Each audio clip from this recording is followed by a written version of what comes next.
2년 전 프랑스에서 일어난 일입니다. 프랑스의 수도는 파리이죠. 파리 옆에 꽁비에뉴라는 그런 북쪽에 꽁비에뉴라는 그 도시에 한 90대 여인이 살고 있었고요. 그 여인이 이제 낡은 집을 처분하기 위해서 내놓았습니다. 이 여인은 뭐 집안에 여러 가지 집기들이 있었고요.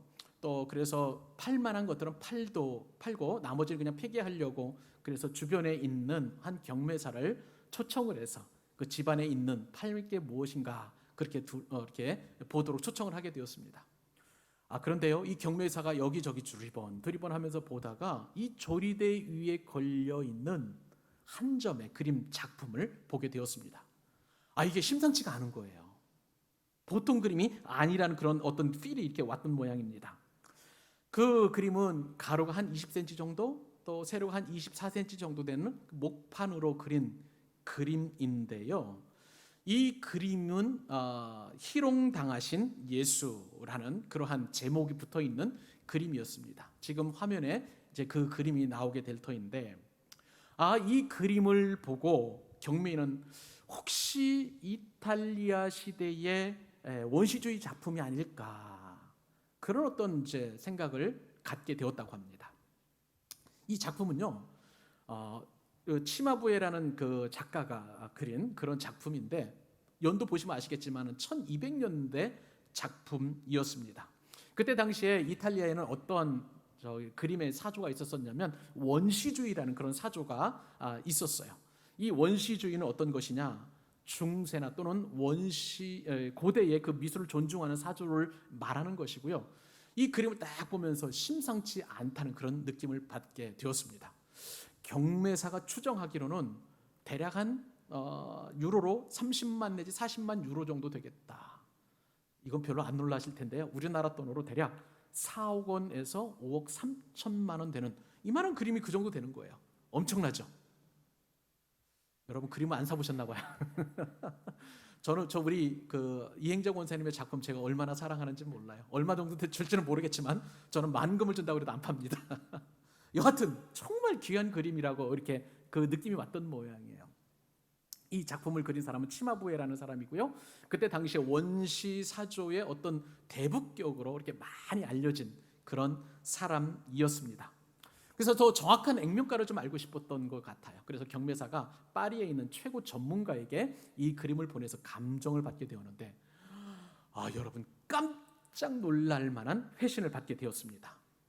이 작품 제가 미리 운을 띄워드렸던 것처럼 이탈리아 피렌체라는 그런 도시를 중심으로 해서 활발하게 활동했던 르네상스 미술의 선구자라고 할 수 있는 이 치마부에가 그린 작품인데요. 대략 이 그림을 작품 연대는 1280년쯤 된다고 합니다. 그리고 그때 당시에 이 치마부에게 그린 그림이 특징이 있어요. 그 그림 작품들을 모아가지고 딥틱이라는 그 이름을 붙였어요. 이 딥틱은 주로 예수님께서 당하신 순환과 고난에 관련된 그림을 그렸는데 지금까지 전 세계적으로 알려진 이 치마부의 작품은 딥틱으로 알려진 그림 작품은 대략 한 11점 정도 되고요. 그 중에서도 한 점은 저 영국에 있는 아주 유명한 그 갤러리에 소장되어 있고 또 하나는 뉴욕에 있는 한 유명한 갤러리에 아주 철저한 보안을 지키는 그러한 갤러리에 소장되어 있고 나머지는 어디에 있는지 모를 정도로 이렇게 희귀한 그런 그림이라고 합니다. 이 현재까지 확인된 이러한 그 치마부의 작품이 얼마나 소중한지 얼마나 희귀한지를 잘 알고 있는데 근데 영국의 일간지 가디언이 이 기사를 소개를 한 거예요. 그리고 그 경매사가 감정가를 추정을 하게 되었는데 유로로 보니까 400만 유로에서 혹은 600만 유로. 감이 안 오시죠? 우리나라 돈으로 따졌다면 대략 한 53억 원 정도, 많게는 70억 원 정도, 이만한 그림 한 점이 그 정도 되는 엄청난 가격이라고 그렇게 영국 일간지 가디언이 소개를 하게 되었습니다. 여러분 저는 이 작품을 생각을 해보면서 예수님의 희롱을 담은 이 작품이 어마어마한 가격에 팔린 가격이 나가는 그런 그림인데 하물며 예수님께서 당하신 희롱과 모욕과 조롱과 그리고 그 멸시는 얼마나 값이 나가는지 이루 따질 수 없는 고귀한 것이라고 저는 믿게 되었습니다. 여러분들도 아마 그러한 예수님의 고귀한 희생이라고 그렇게 믿는 줄로 믿습니다. 오늘 본문에 보니까요, 예수님께서 멸시와 천대, 희롱과 조롱과 모욕을 당하십니다. 여러분, 예수님이 당하신 멸시, 천대와 희롱과 모욕은 이 땅을 살아가는 저와 여러분들도 똑같이 당하는 그런 멸시예요. 왜냐하면 우리는 예수님과 운명 공동체입니다. 은혜 공동체이기도 하지만 운명 공동체이기도 해요. 예수님께서 고난을 당하시면 우리도 고난을 당하고, 예수님께서 부활의 영광을 경험하셨다면 저와 여러분들도 영광을 경험하게 될 줄로 믿습니다. 왜냐하면 우리는 하나님의 상속자이기 때문에 그래요. 예수님의 상속자이기 때문에 예수님과 동시에 순환도 당하고 예수님과 동시에 영광도 경험하게 된다는 사실이에요. 이 사실을 사도 바울은 너무나 잘 알고 있었어요. 그래서 로마서 8장 17절에 보면 이렇게 표시를 합니다. 자녀이면 또한 상속자 곧 하나님의 상속자요 그리스도와 함께한 상속자니 우리도 그와 함께 영광을 받기 위하여, 무엇을 받기 위하여?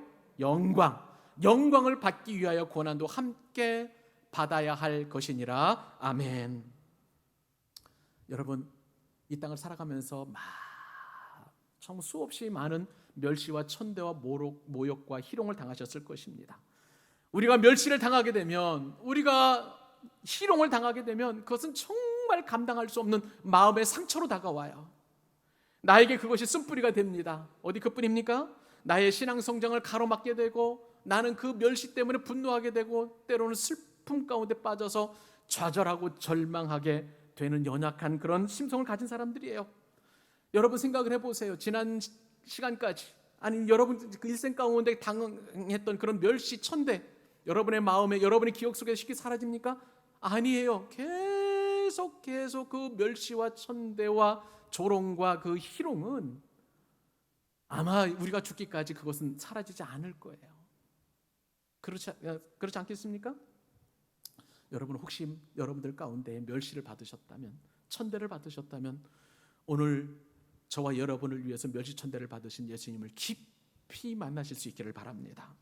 그래서 그동안 나를 아프게 했던 이 멸시, 천대, 희롱, 조롱, 모욕, 이 모든 인생의 무거운 짐을 주님 앞에 내려놓을 수 있기를 바랍니다.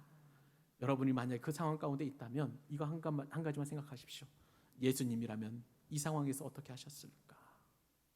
예수님이라면 이 상황에서 어떻게 그 모욕을 견디셨을까? 여러분, 이것을 생각하기만 하면요, 내가 용납하지 못할 그런 상황은 없는 줄로 믿습니다. 내가 용서하지 못할 그런 사람은 없는 줄로 믿습니다. 오늘 말씀을 통해서 멸시천대, 희롱과 모욕이라는 이 부정적인 감정의 묵직한 돌이 다 내려놓는 그런 은혜와 복을 우리 다 같이 누리시기를 주님의 이름으로 축복합니다. 자, 그러면 예수님을 멸시천대했던 그 존재는 무엇인가? 오늘 본문에서 묵상한 것은 제가 세 가지인데요. 첫째는 사람들입니다. 사람들이 예수님을 멸시했어요. 여러분, 말씀을 준비하면서 제가 한 글을 읽게 되었는데요, 이 세상에서 가장 인생의 황금기라고 할 수 있는 나이는 여러분 몇 살 정도쯤 되겠습니까? 여러분들에게 한번 여쭙고 싶어요. 여러분의 인생의 황금기는 언제입니까? 그런데 세상 사람들이 생각하는 인생의 황금기는 대략 시기적으로 33살 정도라고 그렇게 이야기를 합니다. 이것은 제 얘기가 아니고요, 미국의 유명한 시사 주간지 타임이라는 그 잡지가 있는데, 이 타임 잡지에 2012년 3월 29일자에 이 리서치에 대한 기사가 실리게 되었어요. 우리나라에도 친구 찾기 그 사이트가 있는데 영국에도 그런 사이트가 있는 것 같아요.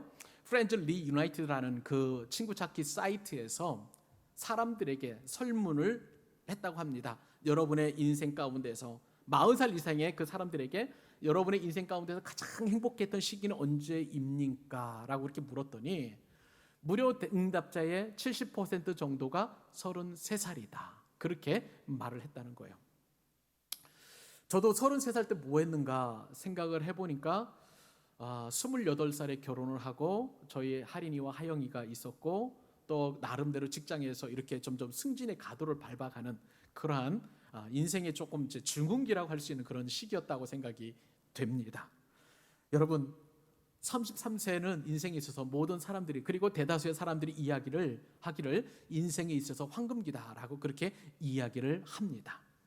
근데 여러분, 우리에게 33세가 그렇게 인생의 황금기라면 예수님의 33세는 어떤 나이였을까요? 놀랍게도 예수님의 인생 가운데서 가장 참혹했던, 가장 비참했던 그런 시기인 것을 우리가 알게 됩니다.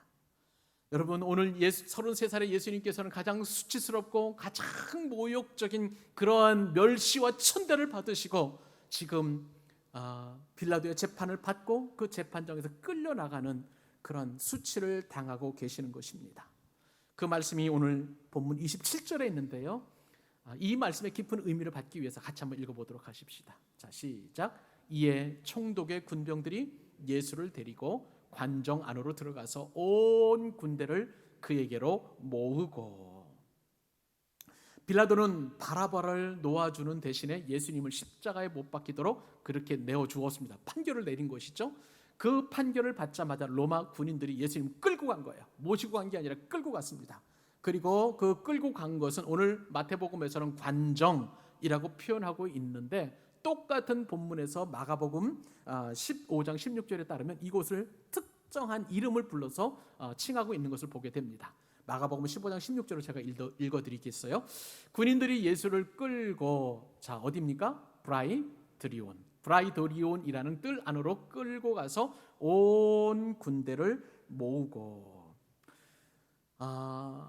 이 브라이도리온은 영어 성경에 보니까 프레토리토리움 이런 식으로 이렇게 표현이 되어 있더라고요. 자, 이곳은 어떤 곳이냐? 로마 총독이 임시적으로 머물고 있는 관저예요. 무슨 얘기입니까? 원래의 이 로마 총독, 이 유대 땅, 그리고 팔레스타인을 다스리고 있는 이 땅을 유대 총독이 이제 다스리고 있었었는데, 그 총독은 주로 집무를 어디서 보았냐면은 저 예루살렘의 북쪽에 있는, 그리고 해변가에 있는 가이사랴라는 그런 곳에서 주로 집무를 보게 되었습니다. 그런데 때때로 명절, 그러니까 유월절 명절이 가장 크죠. 유월절이나 내지는 또 다른 명절 때에 수많은 이스라엘 백성들, 그러니까 하나님 앞에 제사를 드리기 위하여, 유월절 명절을 지키기 위하여 전국 각각 곳곳에서 명절을 지키기 위해서 예루살렘 성 안으로 들어오는 거예요. 그때는 치안이 불안하잖아요. 엄청난 사람들이 몰려드니까. 그리고 만약에 그곳에서 사람들이 군중 심리에 의해서 로마에 반역을 하면 안 되기 때문에 이 가이사랴에서 이 명절에 맞춰가지고 총독은 항상 이 예루살렘 성 그 관저 안에, 이 브라이도리온 안에 이제 묵게 되었습니다. 그러니까 명절 때만 묵는 임시 총독의 거처라고 보시면 되겠습니다. 근데 이 브라이도리온 안에, 이 관정 안에는 어떤 사람들이 또 묵고 있었냐면 로마 군인들이 함께 묵고 있었어요. 막사가 아주 크게 지어졌습니다. 대략 600명 정도의 로마 군인들이 이 관정 안에서 함께 기거하면서 치안을 유지하고 치안을 지키는 그런 역할을 하고 있는 것입니다. 근데 여러분, 오늘 본문에 보니까 예수님을 어떻게 했다고요? 이 브라이드리온이라는 그 뜰 안으로 끌고 들어왔는데, 온 군대가 600명이나 되는 모든 군대들이 지금 예수님을 둘러싸서 쭉 그렇게 보고 있는 거예요. 존경의 눈초리로 보겠습니까? 아니에요. 멸시와 천대의 눈초리로 지금 예수님을 주목하고 있는 것을 보게 됩니다. 여러분 어떻습니까? 여러분들이 가장 모멸감을 느끼는 시기는 언제예요? 우리가 가장 견디기 힘든 수치와 모욕은 다른 것이 아니라 사람들의 시선입니다. 한 사람의 불편한 시선도 우리는 감당하기 어려워요. 한 사람 앞에서 모욕과 수치를 당해도 우리는 정말 세상을 살기 힘들 정도로 그렇게 고통스러워하는 것 아니겠습니까? 이 땅에서는 한 사람에게만 조롱을 받아도 살 수 없을 만큼 우리의 자존심이 너무 상하는 일이에요. 하물며 내 주위를 둘러싸고 있는 모든 사람들이 경멸의 그 눈초리를 보내고 있다면 여러분 살아날 수 있겠습니까? 근데 오늘 본문에 보니까 예수님께서 그렇게 멸시와 천대와 모욕과 조롱의 시선을 받고 있습니다. 몇 명에게요? 적어도 600명 정도의 로마 병정들에게요. 여러분을 바라보는 시선들을 한번 생각해 보십시다. 학교에서 왕따를 당할 수 있어요. 직장에서도 왕따를 당할 수 있습니다. 아니면 여러분 사업하신다면 같은 동종업계에서도 왕따를 당할 수 있을 거예요. 장애인들도 마찬가지죠. 장애인들에게 사회의 시선은 따뜻하지가 않고 냉정하게 바라보는 그런 시선을 볼 수가 있습니다. 누군가 영문도 없이 보내는 따가운 눈초리를 내가 받게 된다면 정말 그것이 걸려가지고 밤잠도 못 자고 내가 왜 이렇게 수치를 당해야 되나, 그것을 묵상하는 게 저와 여러분 아니겠습니까? 주위 사람들이 내가 잘 되면 잘 된다고 질시하고요, 또 내가 또 성공하면 성공하는 것에 대한 격려와 축복이 아니라 냉대하고 조롱하고 뒤에서 뒷담화하는 것 여러분 많이 경험하셨을 것입니다. 그때마다 여러분 어떻습니까? 기쁩니까? 즐겁습니까?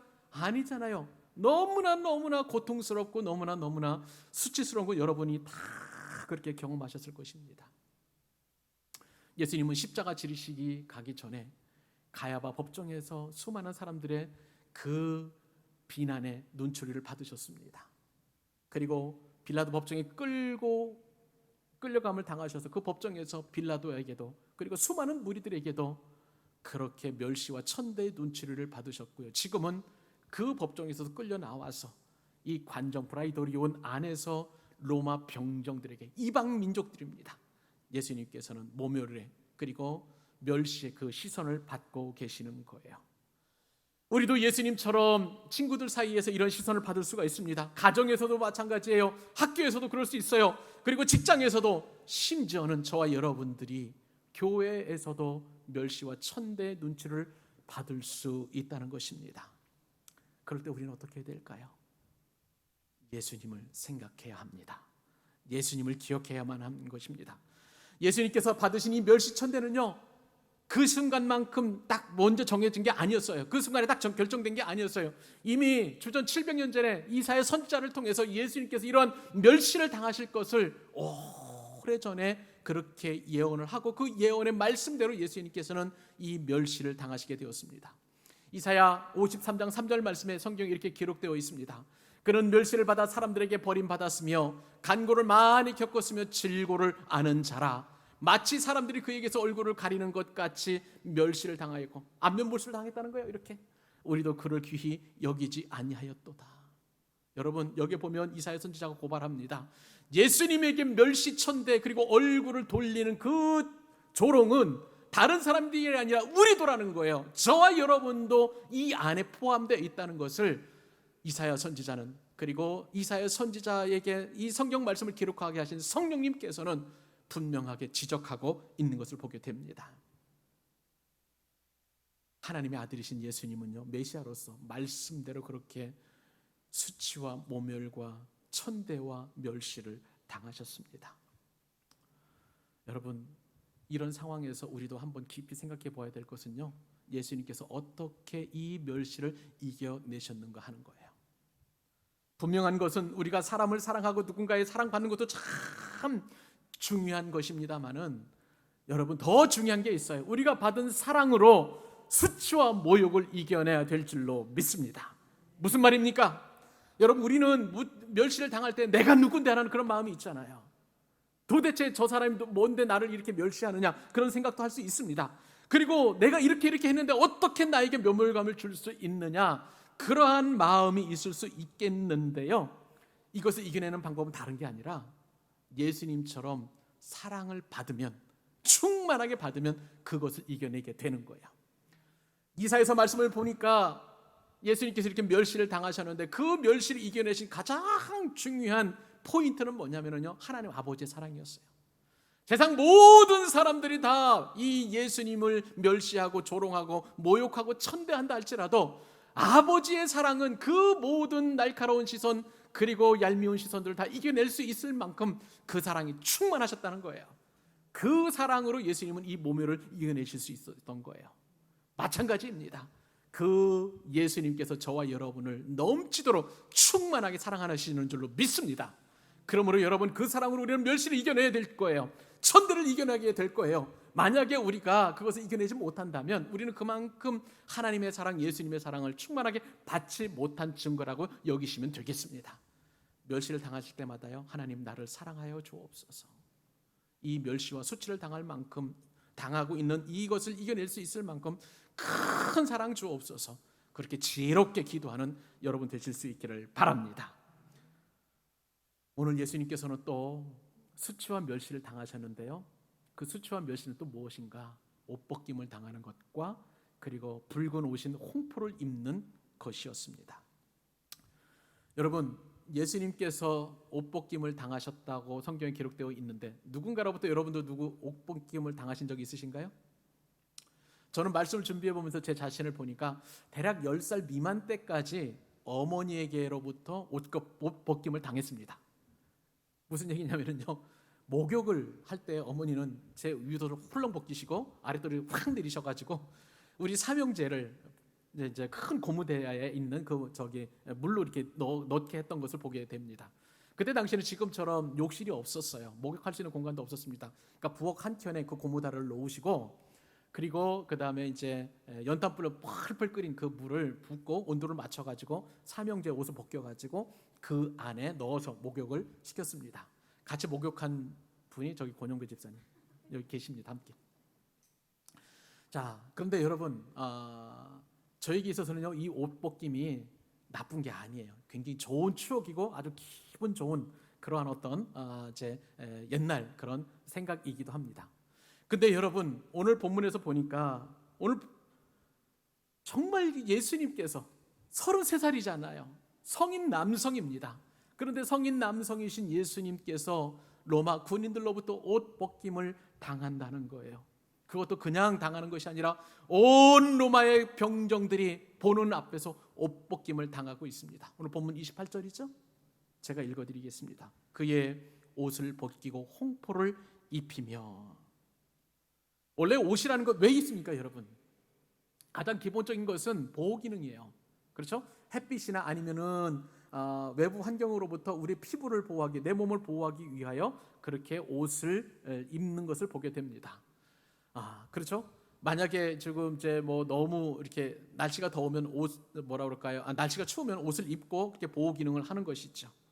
그런데 이것이 단순 보호 기능을 통해 넘어서서 이제 후대로 넘어갈수록 옷이 다양한 기능을 하게 되는 것을 보게 돼요. 옷을 통해서 신분을 알게 됩니다.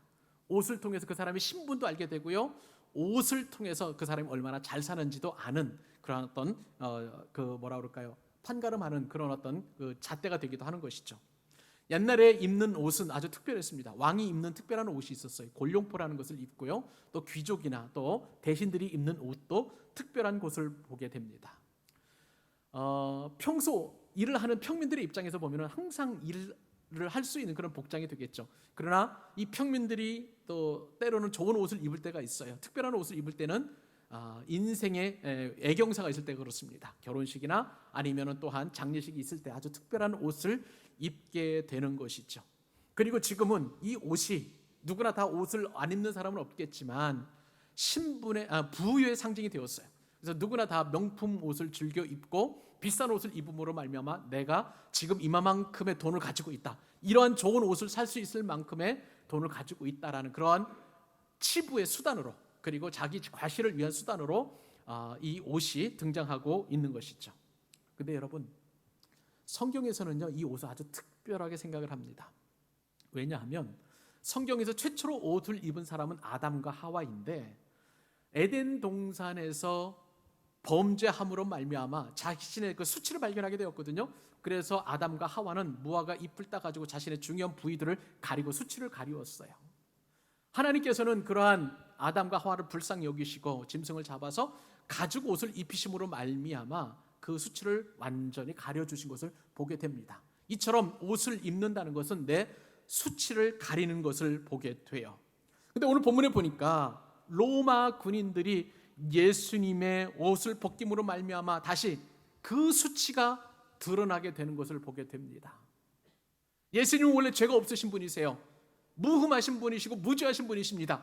그런데 지금 예수님께 수치를 안겨주고 있는 거예요. 온 인류의 죄를 다 예수님의 옷벗김을 통해서 드러내고 있는 것을 보게 돼요. 목욕탕에 불이 나면 가장 곤란한 것은 옷을 입을 수 없다는 것 아니겠습니까?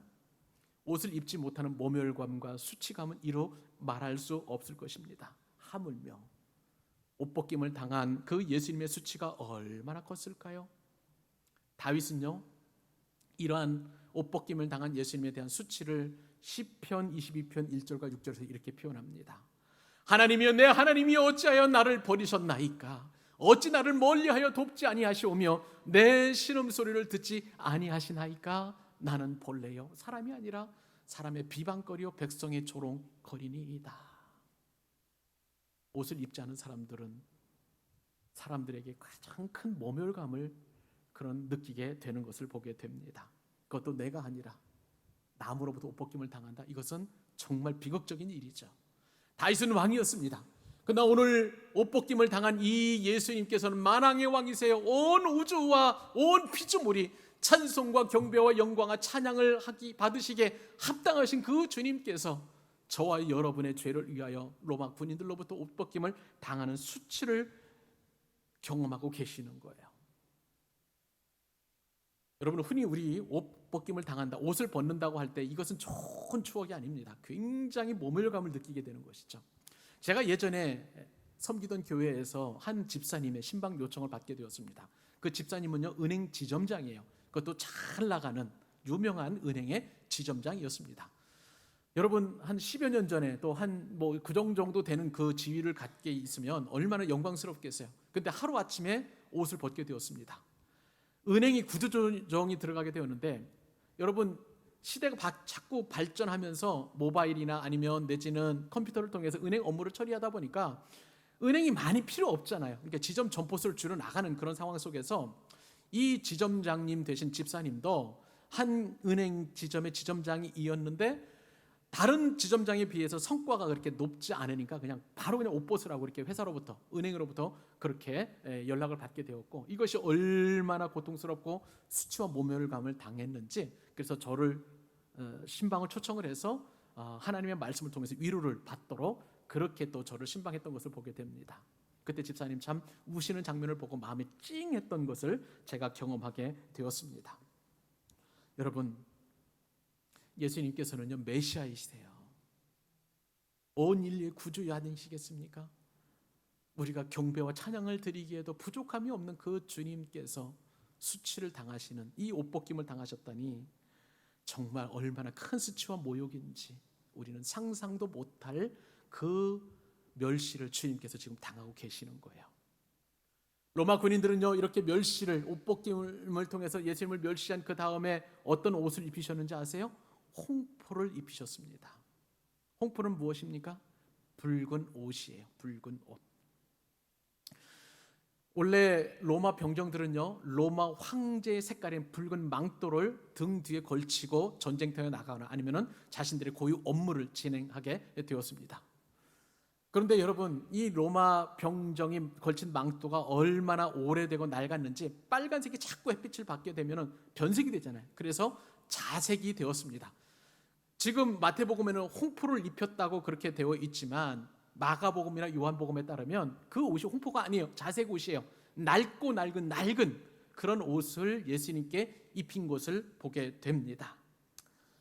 그런데 여러분, 이 홍포에 반전이 있습니다. 우리는 이처럼 수치스럽고 모욕스러운 그런 낡은 옷, 홍포를 입게 된다면 그것이 얼마나 인생의 절망일까 여겨지지만, 놀랍게도 여러분, 이 홍포는요, 승리를 상징하기 때문에 이 홍포를 입으신 예수님으로 말미암아 저 여러분은 승리하는 은혜를 경험하게 될 줄로 믿습니다. 여러분, 임진왜란 때 그 사극 좋아하시는 분들 아마 곽재우 장군이라는 분 아마 아실 것입니다. 이 곽재우는 어떤 분이냐? 경남 의령이나 아니면은 창녕이나 진주 일대에서 의병을 다 일으켜가지고 왜군을 물리쳤던 의병장이었어요. 그런데 이 곽재우 장군이 전쟁에 나갈 때마다 붉은 옷을 입었습니다. 그래서 이 곽재우 장군의 별명이 홍위 장군이에요. 홍위 장군이 나가는 곳곳마다 승전가를 부르는 그런 놀라운 일들이 일어났던 거예요. 근데 여러분, 오늘 본문에 보니까 예수님은 곽재우 장군처럼 붉은 옷을 입었는데 그 붉은 옷을 성경에서 어떻게 표현하고 있느냐? 붉은 옷을 입은 메시아라고 그렇게 표현하고 있습니다. 이 붉은 옷을 입고 승리를 가져다 주실 예수님에 대하여 이사야 선지자 이사야서 63장 1절에 3절에 보면 그 승리를 이렇게 표현합니다. 에돔에서 오는 이 누구며 붉은 옷을 입고 보스라에서 오는 이 누구냐? 그의 화려한 의복 중 큰 능력으로 걷는 이가 누구냐? 그는 나이니 공의를 말하는 이요 구원하는 능력을 가진 이니라. 예수님을 말하는 것이죠. 만민 가운데 나와 함께한 자가 없이 내가 홀로 포도주즙 틀을 밟았는데 내가 분노함으로 말미암아 무리를 밟았고 분함으로 말미암아 짓밟았으므로 그들의 선열이 내 옷에 튀어 내 의복을 다 더럽혔음이니. 여러분 일단은 아멘 하십시오. 제가 설명을 드립니다. 여러분 여기 보면은 예수님 어떻게 표현하냐면은요, 에돔에서 오는 이 누구며 붉은 옷을 입고 보스라에서 오는 이가 누구냐 그렇게 표현하고 있습니다. 그래서 보스라는 어떤 곳이냐면 에돔 땅의 포도의 주산지예요. 근데 이곳에서 오시는 한 분이 계시는데 그분은 화려한 의복을 입고 계세요. 근데 그 옷은 어떤 옷이느냐? 많은 사람들의 붉은 피로 물들여진 옷을 입고 계시는 분이라는 거예요. 여러분 에돔은 어떤 곳입니까? 이스라엘 백성들의 원수들이 사는 곳이에요. 그런데 이 전능자이신 보스라에서 오시는 이 분이 지금 붉은 옷을 입고 오니까 그 말씀 뒤에 보니까 이분이 에돔 사람들의 목을 치고 에돔 사람들을 정벌하고 그 사람들로부터 튀겨진 옷으로 다 붉게 물들었고 또 이 보스라를 완전히 점령하여 포도주로 말미암아 붉게 물들였는데 승리하신 그분이냐 아니고 누구냐라고 그렇게 이사야 선지자가 묻고 있는 거예요. 사랑하는 여러분, 예수님은 승리자이십니다. 그 승리의 징표가 바로 이 붉은 옷인 줄로 믿습니다. 지금 예수님께서는요 홍포를 입으셨어요. 멸시와 천대를 당하셨어요. 그러나 여러분, 지금 오늘 본문에서 예수님은 멸시와 천대를 받으시는 분이시지만 그러나 다시 오시는 예수님은 이사야 선지자가 예언했던 것처럼 승리를 가져오시는 분이세요. 이것을 그래서 요한계시록에서 요한이 그 예수님을 생각하면서 이렇게 말씀을 기록해 놓았습니다. 요한계시록 19장 13절. 그가 피 뿌린 옷을 입었는데 그 이름은 하나님의 말씀이라 칭하더라. 아멘. 말씀이신 예수님께서 온 우주에서 사탄과 그의 부하들을 다 물리치시고 붉은 옷을 입고 이 땅에 오시니까 그것이 바로 승리 아니고 무엇이겠습니까? 사랑하는 여러분, 옷벗김을 당하셨고 그리고 사람들이 조롱하는 그런 홍포를 입으셨습니까? 여러분 두려워하지 마시고 염려하지 마시기 바랍니다. 그것이 나의 승리의 보장이기 때문에 그렇습니다. 그 승리하신 주님이 장차에도 오시겠지만 지금도 그 승리하신 주님께서 저와 여러분과 함께하고 계십니다. 그 승리하신 주님이 저와 여러분에게 승리할 수 있도록 용기를 주시고 능력을 주시고 또한 홍포를 입혀주실 거예요. 그 승리하실 주님을 찬양하는 우리 믿음의 교우들 될 수 있기를 주님의 이름으로 축복합니다. 오늘 본문에서 예수님께 또 조롱과 멸시와 천대를 당한 그 상징이 무엇인가? 그것은 보니까 침뱉음이에요. 가시관을 쓰셨고 갈대를 들게 되었다는 것입니다. 예수님께서는 말씀을 드린 대로 옷벗김을 당하고 홍포를 입으셨어요. 그런 다음에는 이번에는 어떤 멸시를 당하게 되냐면요, 머리에 가시관을 쓰시게 됩니다. 그리고 침뱉음을 당하고 갈대를 손에 들게 돼요. 그 말씀 우리 29절로 31절까지 우리 한 목소리로 읽기를 원합니다. 자, 읽겠습니다. 시작. 가시관을 엮고 그 머리에 씌우고 갈대를 그 오른손에 들리고 그 앞에서 무릎을 꿇고 희롱하여 이르되 유대인의 왕이여 평안할지어다 하며 그에게 침 뱉고 갈대를 빼앗아 그의 머리를 치더라. 희롱을 다 한 후 홍포를 벗기고 도로 그의 옷을 입혀 십자가에 못 박으려고 끌고 나가니라. 아멘. 로마 군인들은요 홍포를 입으신 그 예수님에게 가시나무를 꺾어가지고 엮어서 관을 머리에 씌웠습니다. 마치 왕에게 금관을 씌우듯이 유대인의 왕이라고 자처하신 예수님에게 금관 대신 이 가시 면류관을 씌워주신 것을 보게 됩니다. 성경에서요 이 가시나무는요 아주 독특한 상징을 가지고 있어요. 저주의 상징이에요. 그리고 죽음의 상징이기도 하고요 형벌의 상징이기도 합니다. 조사를 해보니까 이스라엘에게는 약 10가지 정도의 가시나무가 있다고 합니다. 우리나라의 대표적인 가시나무가 뭘까요? 아카시아 나무 정도 여러분 생각하시나요? 그것보다도 더 예리하고 마치 바늘끝과 같아요. 이렇게 예리하게 생겼어요. 그리고 짧고 그 가시나무에 살짝만 되어도, 저는 피부가 약한 편인데 피부에 그냥 쫙 갈라지고 거기서 피가 송글송글 맺히는 그러한 참 독이 있는 그런 가시나무입니다. 이 가시나무를 어디서 구했을까 생각을 해보니까요, 로마 관정 안에는 정원수로 이 가시나무를 심었는데, 제가 여기 가시라고 말씀을 드렸는데 실제적으로 가시나무가 아니고 대추야자나무라는 그러한 나무 일종입니다. 여기는 열매로 열리기도 하지만은, 여러분 열대 식물 보면 뭐 바나나는 이렇게 넓고 그렇습니다만은 그 밖에 종려나무 같은 것 좀 날카로운 그런 잎을 가진 그런 나무들이 있잖아요. 그렇게 정원수로 심는 그런 가시나무가 있었던 모양입니다. 그래서 로마 군인들은 빨리 그것을 따다가지고 그냥 대충 엮어가지고 날카로운 가시를 예수님의 머리에 씌우게 된 거예요. 그 가시관을 쓰신 그 예수님의 그 이마와 얼굴을 가시가 막 찌릅니다. 막 찌르니까 그 가시로부터 피가 송골송골 맺히더니 얼굴을 주룩주룩 내리는 거예요. 얼마나 따갑고 고통스럽겠습니까? 가시관을 마음대로 이거 들을 수 있겠습니까? 안 되잖아요. 주님은 그렇게 모진 수욕 그리고 모진 고통을 당하고 계시는 것입니다. 맥스 루케이드 목사님, 제가 참 좋아하는 목사님인데, 이 목사님이 예수가 선택한 십자가라는 책에 그 장면을 이렇게 묘사를 하고 있습니다. 예수님의 마음은 한 번도 죄의 가시에 찔린 적이 없지만 우리를 위해 천국의 면류관 대신 가시 면류관을 쓰셨다. 사랑하는 여러분, 다른 사람이 아니에요. 저를 위해서, 이 여러분 한 사람 한 사람을 위해서 예수님께서는 죄로 인하여 마음의 가시는 찔려지지 않았지만 천국의 영광스러운 면류관 대신 가시 면류관을 쓰시고 그렇게 고통당하시고 수치와 모욕을 당하셨습니다. 모든 사람에게는 놀랍게도 다 가시가 있어요. 있죠? 어떤 사람에게는 마음의 가시, 어떤 사람에게는 지나온 성장의 과정들이 온전하지 못한 가시, 누구에게나 다 가시가 있었습니다. 사도 바울에게도 가시가 있었었죠. 바울이 가지고 있었던 가시는 육체의 가시였습니다. 우리는 이 가시 때문에 낙심하기도 하고 절망하기도 하고 때로는 하나님을 원망하기도 합니다만, 그러나 육체의 가시를 가지고 있었던 사도 바울은 그렇지 않았어요. 영광스럽게 이 가시를 은혜로 생각하는 그러한 놀라운 신앙적인 어떤 그 업그레이드를 한 것을 보게 됩니다. 고린도후서 12장 7절로 10절에 그가 가시를 어떻게 여겼는지 이렇게 기록하고 있습니다. 여러 계시를 받은 것이 지극히 크므로 너무 자만하지 않게 하시려고. 그렇죠? 사도 바울은 너무나 많은 계시를 받았어요.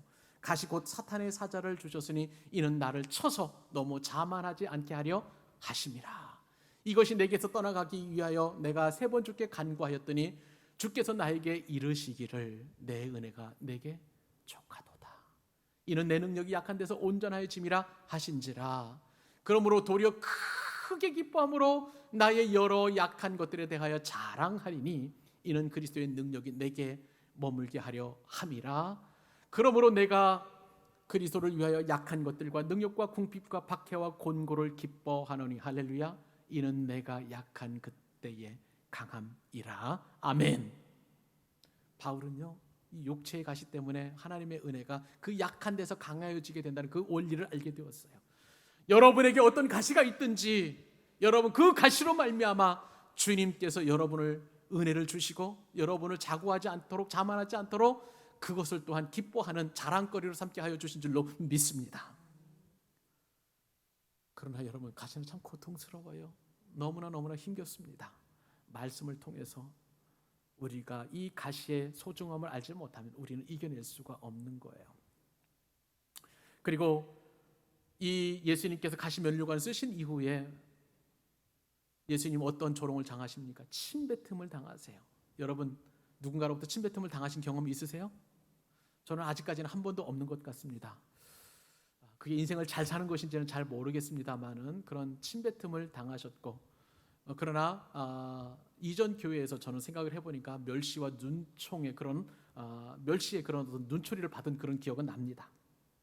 근데 이렇게 침뱉고 그렇게 예수님을 조롱하고 희롱한 로마 군인들이 이번에는요 예수님의 오른손에 뭐를 쥐어주냐면요 갈대를 쥐어줍니다. 갈대는 왜 쥐어줬을까요? 로마 관정에 보면은 여러 이제 그 나무들도 심었겠습니다만 잡풀도 날 거예요. 그 가운데 갈대가 있었을 것입니다. 그 갈대를 예수님의 손에 쥐어준 거예요. 왜냐하면 이것은 유대인의 왕이신 예수님을 조롱하기 위한 그런 갈대였습니다. 보통 왕은요, 치리하는 그 오른손에 홀이라는 것을 가지고 있습니다. 보시면 아시겠지만 장군들도 전장터에 가다 보면은 장군들은 권총을 차고 나무 같은 그런 것을 지휘봉을 들고 있어요. 이것은 권위를 상징하는 것입니다. 왕들도 예전에는 홀이라는 것을 갖고 있었어요. 어떤 왕 같은 경우에는 영화에 보니까 공작 깃털 같은 걸로 이렇게 되어 있고, 그 다음에 손잡이가 있는 것을 통해서 명령을 합니다. 쟤를 죽이라, 아니면 쟤를 영의정에 임명한다, 이렇게 명령하면 그대로 이루어지는 거예요. 그만큼 권위를 상징하는 거예요. 근데 유대인의 왕이신 그 예수님에게 홀 대신 이 갈대를 손에 쥐어진 것입니다. 왜요? 이것이 왜 모욕거리가 됩니까? 굉장히 모욕거리가 되는 것을 보게 됩니다. 메시아의 권세가 고작 일개 로마 군인에게 쉽게 빼앗길 수 있는 이 하찮은 것이라는 것을 로마 군인들이 조롱하고 있는 거예요. 희롱하고 있는 것입니다. 여러분, 만왕의 왕이신 주님께서 로마 군인들로부터 이처럼 희롱을 당하고 계시는 거예요. 예수님을 희롱했던 수많은 그런 모욕과 멸시와 천대는요, 지금도 우리 시대에 똑같이 이루어지고 있는 것을 보게 됩니다. 지금도 많은 사람들이 예수님을 희롱하고 조롱해요. 예수님의 이름이 미국에서는, 영국에서는 욕입니다. 뭔것을 할 때마다 이런 젠장이라는 의미로 지저스라고 얘기를 해요. 영어 잘 보세요. 그렇게 욕을 합니다. 굉장히 쌍욕이에요. 그 의미가. 어디 그뿐입니까? 지금 사람들은요, 예수님을 욕하기도 할 뿐만 아니라 교회도 욕을 해요. 얼마나 많은 사람들이 교회를 욕을 하는지 모릅니다. 우리 교회의 머리는 예수 그리스도세요. 교회를 욕하면 예수님을 욕하는 거예요. 그만큼 우리는 수치와 모욕과 그리고 조롱을 당하고 있습니다. 아니, 이전보다 더 독하게 예수님을 욕하고 교회를 욕하는 것을 보면 주님께서 오실 날이 머지 않았다는 것을 우리가 짐작할 수 있는 거예요. 이렇게 모욕당하신 그 예수님을 바라보면서 여러분들은 수치를 당하면 얼마만큼 수치를 당할 수 있겠다고 생각해 보십니까? 내가 예수님처럼 당하는 그 수치 가운데 적어도 사람들의 눈초리만큼 내가 견딜 수 있어, 그렇게 여러분 생각할 수 있고, 그러나 나를 옷 벗긴다면 나는 그것을 못 견디겠어, 만약에 그렇게 적용하신다면 우리는 예수님을 생각해야 되는 거예요. 주님께서는 모두 당하셨습니다. 저와 여러분을 위해서 사람들의 어떤 그런 싸나운 눈초리를 받게 되었고요, 옷 벗김도 당했고 침뱉음도 당했고요, 그리고 또 홍포를 입게 되셨고, 어디 그뿐이십니까? 손에 갈대를 쥐고 예수님께서 유대인의 왕이라고 이렇게 멸시와 모욕을 당하신 거예요. 이러한 모습, 그리고 이런 상황 속에서 우리는 예수님의 진정한 왕이신 그 주님을 발견해야만 하는 것입니다. 말씀을 마무리하려 합니다. 제가 오늘 말씀을 묵상을 해보면서 저에게도 멸시, 천대, 모욕이라고 느껴지는 한 가지가 있더라고요. 그것은 뭐냐면은, 저는 다른 것에는 다 둔감한 편인데 전화를 안 받으시는 것에 대하여 굉장히 제가 모욕감을 느끼는 그런 제 자신을 발견하게 되었습니다. 전화를 안 받으면은요, 처음에는 바쁘신가 그렇게 생각을 해요. 근데 문자도 없어요. 1시간이 지나도 연락도 없어요. 그러면 제 마음가운데 어떤 마음이 드냐면, 도대체 저분이 나를 어떻게 생각하는 거지? 그렇게 생각을 이렇게 들더라고요. 여러분 한번 생각을 해보세요. 여러분이 저한테 전화를 했는데 제가 만약에 여러분의 전화를 안 받는다 생각하면 여러분 굉장히 오해하실 것 같습니다. 목사님, 나 때문에 시험에 드신 건 아닌가? 이렇게 고민할 수 있을 거예요. 저도 역시도 마찬가지더라고요. 오늘 말씀을 묵상해 보면서 제가 한 가지 적용할 것, 그리고 회개할 것이 생각났습니다. 예수님의 마음으로 전화를 안 받으시더라도 조금 인내해 보자. 그러나 여러분, 이것을 악용하지 마시고 저의 전화를 씹지 말아주세요. 씹지 말아주세요. 문자라도 좀 주세요. 조금 이따 전화하겠습니다 라고 해주시면 참 좋겠습니다. 여러분, 이러한 그 예수님을 묵상해 보면서 또 예수님과의 관계 속에서 저도 한번 생각을 해보게 되었어요.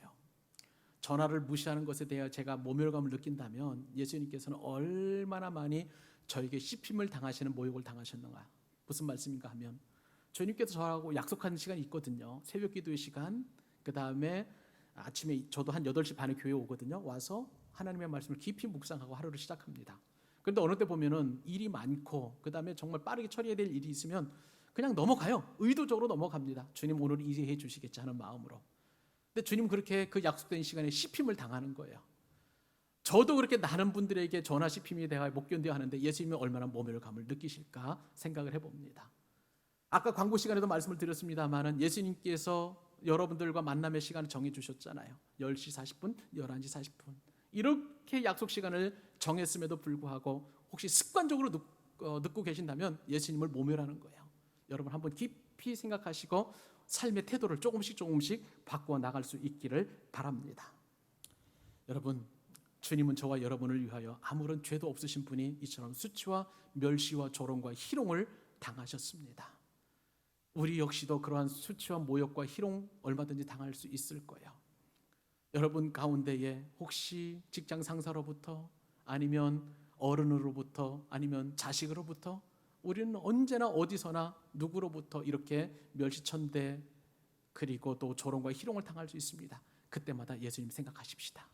그리고 우리가 예수님을 모멸하지 아니하도록 늘 깨어있는 지혜로운 예배자들 될 수 있기를 우리 주님의 이름으로 축원합니다.